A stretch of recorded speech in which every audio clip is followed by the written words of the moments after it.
The American International Auto Show just opened a few days ago in Detroit. It's the 28th year for it. More than 500 vehicles on display, including some never-before-seen debuts. Micah Muzio has given us a look at his best-in-show picks. Side notes, though, he's an Omaha native, and we like that. Good morning, Micah. How are you?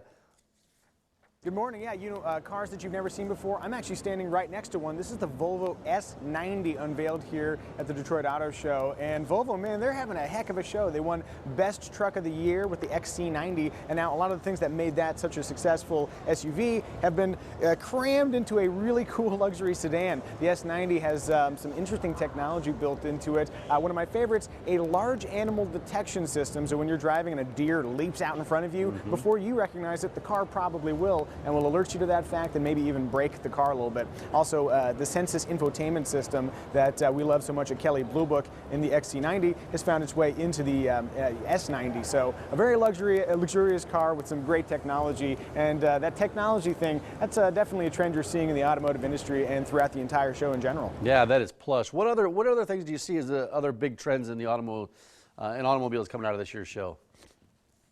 Well, one of the big trends is customer demand for value, and you might think that value is an odd thing to cite when talking about a luxury brand, but Hyundai launched their Genesis brand. You may know that Hyundai had a Genesis sedan. Well, it's become an entire brand now. They're going to have, I think, 5 or 6 new vehicles under that Genesis banner. The first of which being the G90, which is a large sedan going to compete with the Mercedes-Benz E-Class and the BMW 5 Series, but some major luxury trappings in there. 420 horsepower V8 available, 22-way adjustable driver's seats, Nappa leather, all that good stuff. But again, because it's a Hyundai sub-brand, I think there's an expectation there's going to be a little bit of extra value. Maybe you'll get a lot more car for the money, so that's important. And then, of course, as an auto show, I have to quickly point out that we've got concept cars. In fact, one of my favorites come from Kia, another value-focused brand, the Kia Telluride. This is a cool-looking one. If you have Range Rover aspirations but a Kia budget, the Telluride, a concept car,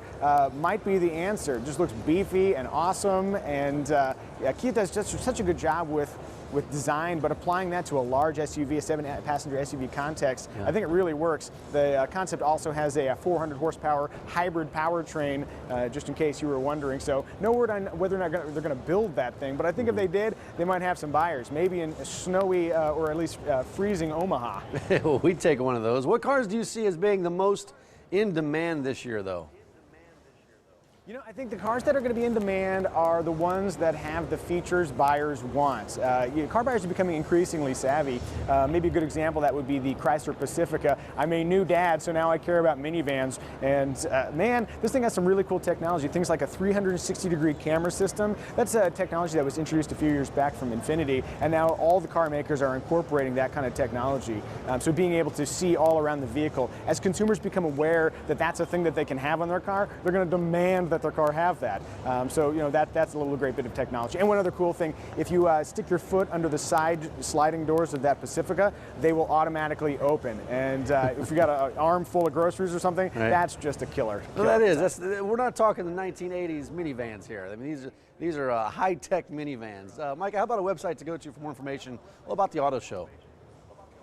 Kelley Blue Book's KBB.com. I demand you go there. I work there, and we've got great information if you're buying or selling cars, and in complete coverage of the 2016 North American International Auto Show. So KBB.com. Micah, if you demand it, we must go. Thanks for your time this morning. Thanks for having me. All right, Mary, over to you.